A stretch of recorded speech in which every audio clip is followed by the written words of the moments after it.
Hi friends, Pastor Sam here along with my wife Kim. We're going to share a song with you. Tomorrow we're going to be joining together once again in worship, and we hope that you will be part of that by TV or by live stream. And we're going to do some wonderful songs. Of course, the centerpiece of the services will be the message from Pastor Darrell from Luke 24. But in addition to that and surrounding that, we'll be doing songs such as Rejoice, the Lord is King, Crown Him with Many Crowns, In the Garden, Christ is Risen, Shout to the Lord, Mighty to Save, and then one that we're going to do at the 9:45 or 9:35 and the 11 o'clock services is Abide with Me. It goes like this.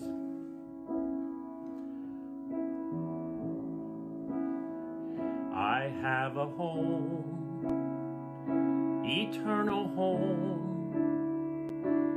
but for now I walk this broken world. You walked it first, you know our pain, but you show hope can rise again up from the grave. Abide with me, abide with me. Don't let me fall, and don't let go. Walk with me, and never leave. Ever close, God abide with me. Ever close, God abide with me.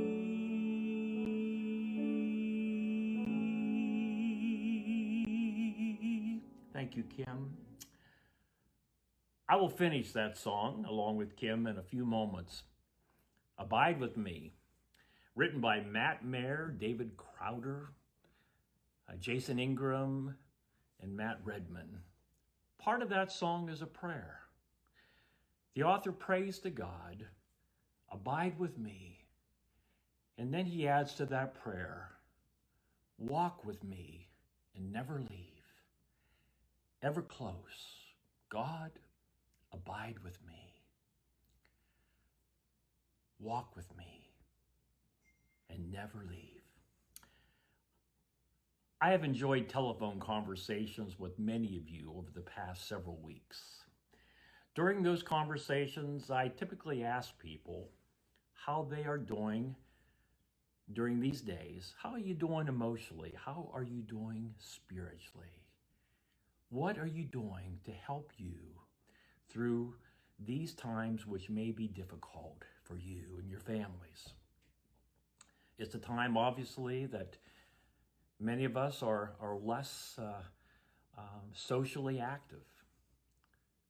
It has been interesting to hear so many of you tell me that the one way that you are staying positive and staying closer to God is by taking walks. Some of you, long walks. I did that myself this past Easter afternoon. And I took a walk yesterday morning too. Walks are good for us. One person told me this past week that he walks 4 miles every day. And he said, I pray the whole time. My favorite post-Easter story is a story of 2 of Jesus' disciples on a walk. They're walking along a road between Jerusalem and a town that's 7 miles from Jerusalem called Emmaus. For these 2, it wasn't a walk for relaxation, and I don't think the story appears to make it like they were trying to stay connected with God. Instead, they were perplexed by all that had taken place surrounding the death of Jesus and then the disappearance of Jesus from the tomb.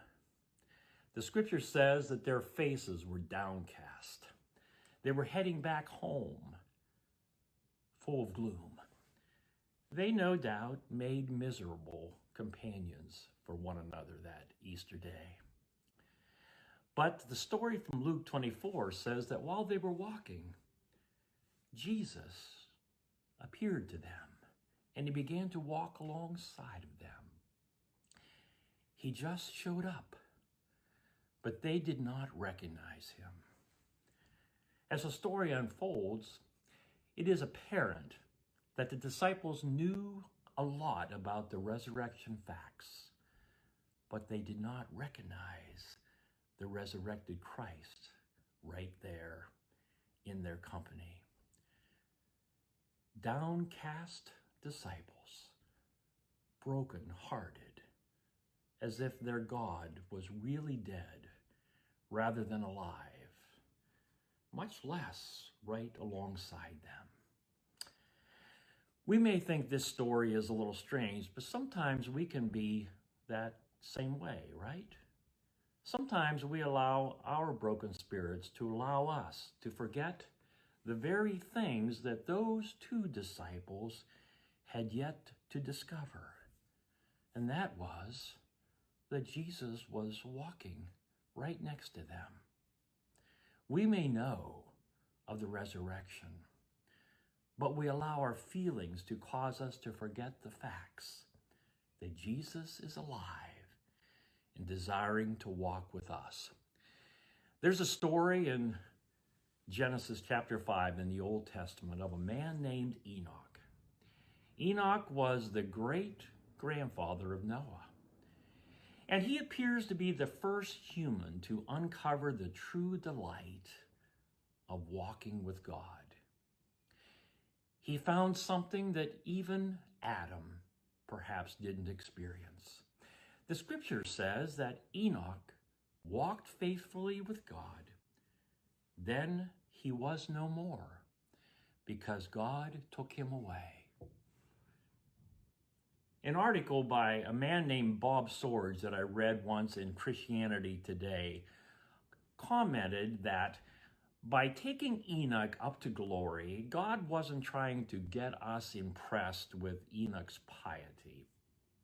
Nor was he saying, if you get to be as spiritual as Enoch, then you'll be translated up into heaven too. No, this was a unique experience God used to emphasize a specific point. And that point is, I love to walk with man. That's what Jesus wants to do. He wants to walk with us. Friends, Christ is risen from the dead. He is risen, and if you are able these days, take some walks and to rediscover God's presence with you. Use the time and place that you walk to talk with him and hear him talk to you through the scripture and song. You may not be able to take a physical walk, but the scripture talks much about walking in the Spirit. It's all about finding that place in that way that you can interact with the one who still steps into our broken and downcast days. Life's journey without the presence of Christ in your company will leave you alone, broken, confused, and without hope, like the two on the road to Emmaus. But the good news of the gospel is this: no matter where we are or where we are going, Jesus Christ will always come alongside and walk with us. He will always show up. He will never leave. Let me be honest. The scriptures talk much about walking with God, but they talk much more about God inviting us to walk with him than they do us inviting God to walk with us.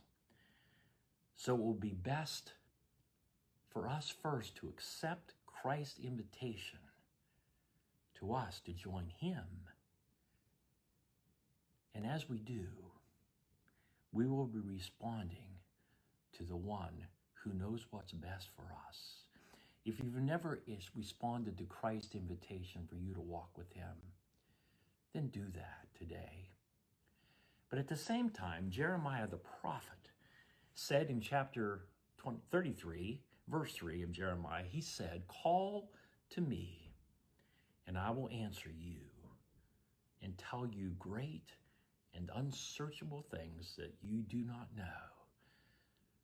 Jeremiah was a prophet, and he spoke the words of God. And that's what God said. Call to me, and I will answer you. Perhaps your call today to him could be words like this: Lord, abide with me. Walk with me. Whether you are walking or waiting, just let him know how much you need his abiding presence. The present days can play havoc on our feelings, but the fact remains, Christ is risen, and he showed us that hope can rise again up from the grave. All we need is here, because he desires to walk with us, and he promises to never, ever leave. Oh, love that will not ever let me go. Love that will not ever let me go. You never let me go. Love that will not ever let me go.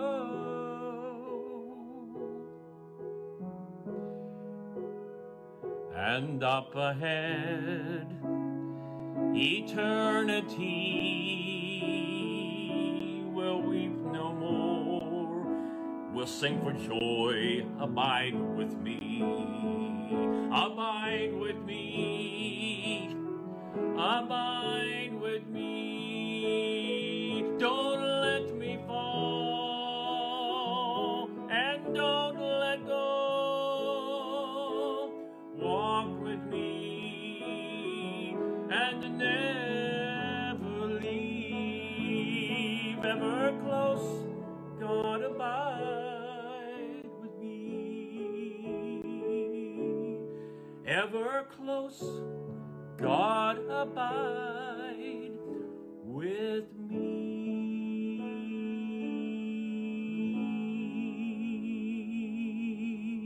Hope to see you tomorrow. In the meantime, walk with him. Bye-bye.